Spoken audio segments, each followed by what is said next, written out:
আহ জমিদার মশাই, আপনি আমাকে দিয়ে টেপাচ্ছেন? এসব কাজগুলো ওই উপেনের মতন ছোট লোকদের। হ্যাঁ, একটু টিপো না, টিপলে কি হবে? তা সেই উপেন কোথায়? দেখুন না, ওই আবার ওই আন্দোলনে ভিড়েছে মনে হয়। বলো কি হে, আমার আন্দোলন? এ তো মোটে ভালো কথা নয়। জমিদার মশাই, আমি চলে এসেছি। এই যে উপেন, হ্যাঁ, এত দেরি যে? তুমি শুনলাম নাকি আবার আন্দোলন ফান্দোলনে ভিড়েছ?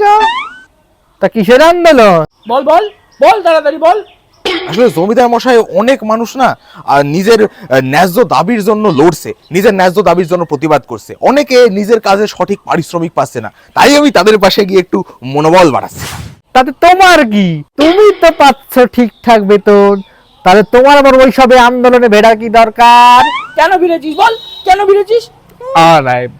জমিদার মশাই, ওদেরও সংসার আছে, বউ বাচ্চা আছে, বহু বছর ধরে কাজ করি, ওরা নিজের কাজে সঠিক পারিশ্রমিক পাচ্ছে না।